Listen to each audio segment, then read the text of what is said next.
What's up, guys? Welcome to Daily Dose of Reddit. This is your host, Zach, and today's subreddit is r/ChoosingBeggars. This story's called, "You have brand name clothes? Give me your couch for free!" No. Pikachu? I'm confused and I'm Pikachu. Pika. Some backstory first. My husband and I are going to be renting my parents' second house and hopefully buying it in the future. They were renting it out and the tenants basically destroyed it. We're talking ripping out walls, building new cabinets, tearing up carpets, the toilet even got removed, it was so bad. We have been putting our money and time into fixing this house for the past 3 weeks so far. My husband works full-time, so it's mostly me and my dad doing it while my mom watches our daughter and husband helps when he isn't working. On to today. My best friend hasn't seen the house yet, so I invited her over to hang out while I paint. My husband started talking about furniture he wanted to get rid of because the new house is a lot smaller than the one we're in now, and we also want some cash to get new furniture. He brought up a couch we have that's quite fancy. It's faux leather, has lights and speakers, reclines electronically, has charging ports, so you get the drift. It's an expensive couch. My friend asked how much we want for it, and my husband said we got it for free from his grandfather who worked at a furniture store because someone returned it and they couldn't sell it again. So anything would be good, really, to put towards new stuff. I know my friend doesn't have a great deal of money, neither do we, but we're better with our finances than her. This is important, it comes up again. And I said if it was to her, $50, because I don't like faux leather and I just want a gun, honestly. She agreed. I mean, who wouldn't? Then we went to get lunch at the servo. While we were there, she asked if I could buy her a packet of smokes and she'd pay me back next week. In Australia, a packet of smokes is around 35 Australian dollars for the cheapest where we live. I got them for her, and while we were waiting for the food, I told her about some new clothes I was getting and was excited about because I love these brands and they make me feel fancy. Calvin Klein and Tommy Hilfiger. I bought them from an online outlet store where everything is between 50 to 80% off. She said, "This is why you never have any money and are always broke?" I kinda just gave her a "really?" look, as I just bought her smokes. On the way back in the car, she started saying how she should get the couch for free because if I have money to get those brands, I should have enough to get new furniture. I said, "Name, I'm giving you an at least $1,000 couch for $50. If I wasn't selling it to you, then I'd ask for half the price. If you don't want to pay for it, then I'll sell it." She got all huffy and brought up how her partner had bought us drinks last weekend while we were out, allowed in my state, and I said it's not the same because he did that, not her, and we didn't ask, he offered. She asked to buy the couch, and I gave her the lowest price because she's my friend. Well, now she's pissy, and I don't know if she's buying it or not. Who turns their nose up at $50 for a $1,000 couch because the owner bought brand-named clothes? Entitled people is who. The sheer audacity has me taken aback right now. Well, that's a little weird of her, but stay strong, stay righteous, and also donate to charity because you obviously can afford it. Like, look at you wearing Tommy Hilfiger and Calvin Klein. Why aren't you giving more money to charity? I'm joking, guys. Just slipping that in before y'all start sharpening the pitchforks. This story's called The Tragic Tale of the Cake Lady. I posted not too long ago about the woman who blew up at me for not getting a discount on a cracked cookie. At the time, that was the most dramatic choosing beggar incident I've ever had the displeasure of experiencing in person. I had thought it would remain that way. On Friday evening, I was proven woefully wrong. Several days before, we had gotten a call from a lady wanting to order a custom cake and cupcakes. My coworker Emma answered.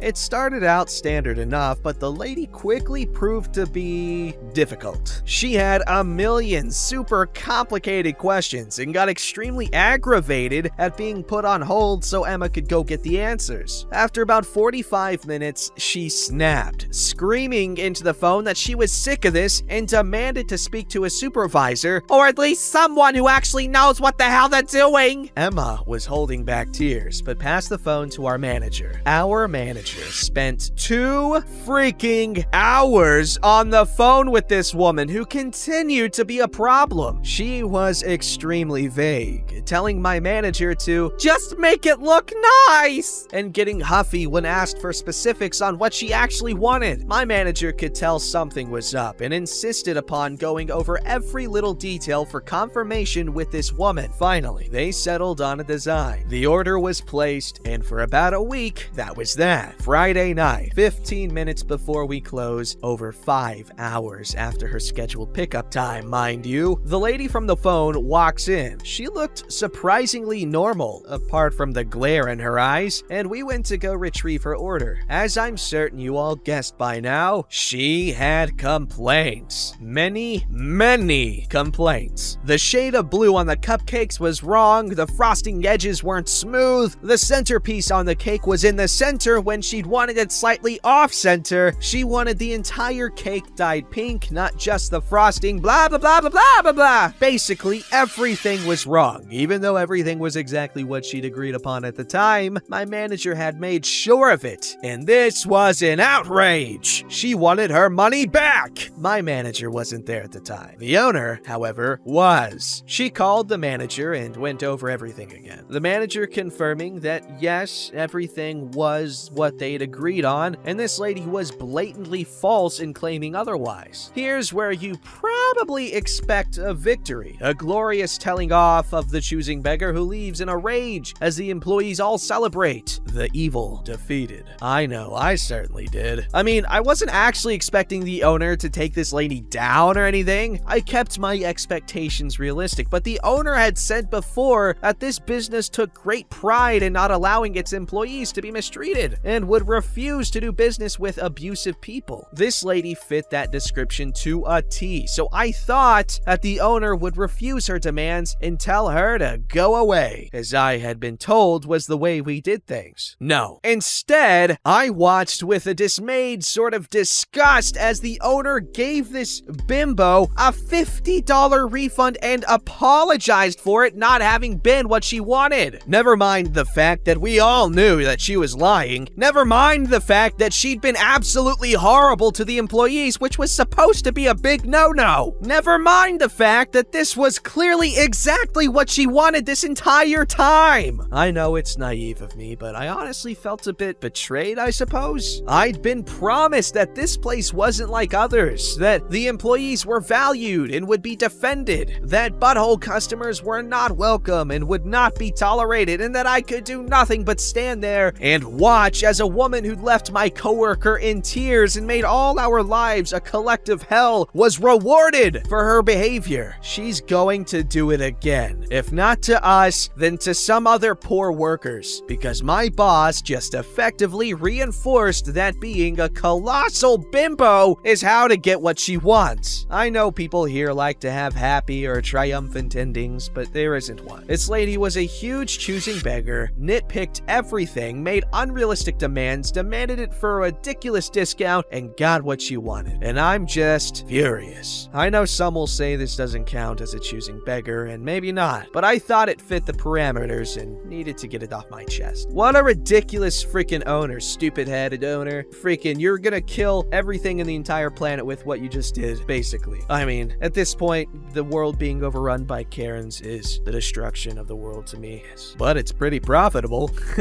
Alright, this story's called Rant. I am so tired of people asking me to draw paint things for them. I am not a professional artist. I have a good job with great pay, and I don't need additional sources of income to have a comfortable life. That being said, begin Rant. I am a hobbyist artist. I am in no way amazing, but I do churn out some pretty decent stuff. I've been getting into portraits and pop art style paintings for a few months now. I suck at preserving my paintings, so I often send them out as cards to close friends for holidays for absolutely no money. I love doing this, and those who receive them are always incredibly grateful, and some of them have even framed the stuff I sent them. I often post progress shots of the work I do on my Instagram. I get tons of people replying to them, appreciating it, and telling me that I should start selling them for money. And then there are people I barely even know that ask me if I would be willing to draw them, classic, or something for them. I generally treat these messages as appreciation for the work I do, and thank them for their appreciation and politely decline as I don't do commissions. Most of them shrug and say, fine, and then say something along the lines of, I wasn't asking about a commission, just a request. You send your art for free to people anyway, I figured you could do this for me. First of all, 1. They are my friends. I don't even know you. 2. They didn't ask me for a specific thing. I sent them something random I chose to draw. A couple of days back, a dude I was friends with in high school reached out to me asking if I was willing to draw a pop art style portrait for him and his boyfriend as they were getting married and wanted something funky on their invitation cards. Pride theme. I declined. They offered to pay me for my work. Since he used to be a good friend, I asked him what he had in mind. These were his requirements. 1. The colors I use are rainbow themed. Easy enough. 2. It has to be A3 in size. I generally work on A5, so A3 is massive in comparison, but okay. 3. I need to use light fast paints as they will frame it for their living room. I use cheap paints as it's just a hobby. Artist quality ones are pretty expensive where I live, and the cheap paints won't age well, so this will require me to get good archival paints. 4. The reference picture is him and his boyfriend kissing in front of a floral motif wall. They're wearing clothing with extremely intricate embroidery. It's a beautiful picture, but there's a lot of detail, and he wanted most of them, if not all, captured in the painting. The paintings I do in comparison are very simple with blocks of colors. With all these in mind, I figured that this would be an artistic challenge for me since I have never done commissioned work, and since this kind of stuff is not really my style, I am hesitant to charge for something that might not be great in the end. So I tell the dude that I am willing to do it with these conditions. 1. They pay me $5 advance. 2. Once I'm done with the painting, I'll send them a picture of the final work. If they like it,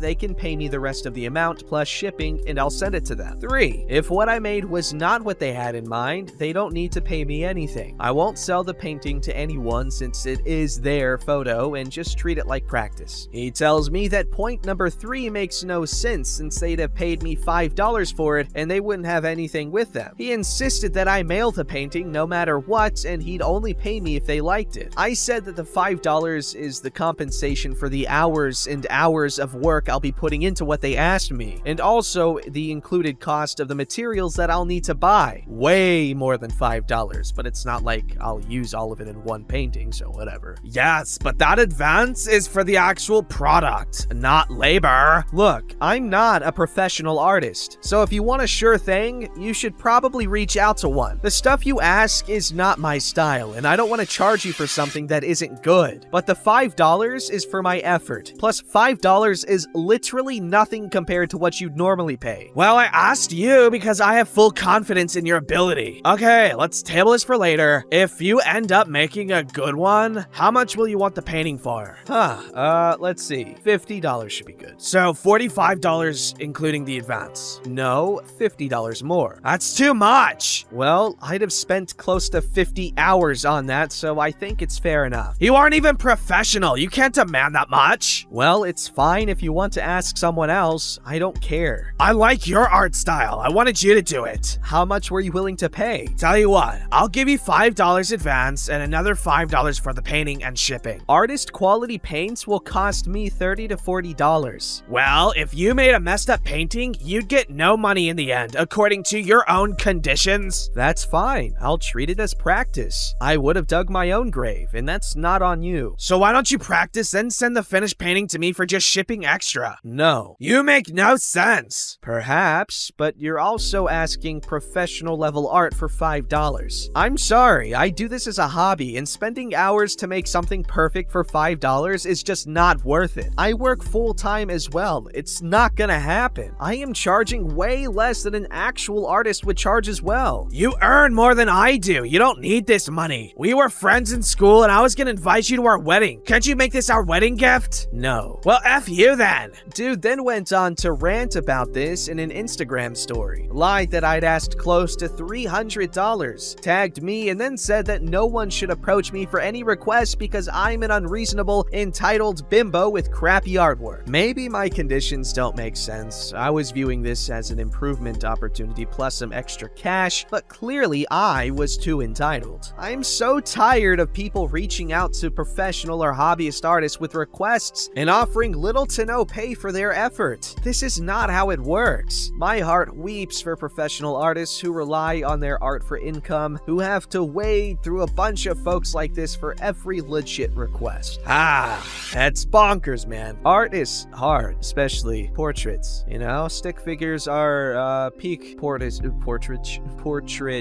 for me. See, I'm making up words because I'm entitled to, as someone who's really good at stick figures. Alrighty, this story is called Sorry, We Prefer a Bigger Free Thing. I managed a locally owned store. We get a lot of requests for donations for school and charitable fundraisers, auctions, etc. So many that we have made it a policy to only give gift certificates, usually for $25. Had someone call last week for a donation. I told her what we would give her, and she said, "Well, we usually prefer a larger donation." I quickly replied in my cheeriest voice, "Gosh, sorry, we won't be able to help you then. Bye," and hung up as fast as I could so she couldn't change her mind. Look a gift horse in the mouth, you get nothing. Wow, amazing. I'm so happy that one less charity got one less donation. You sick person. I'm kidding.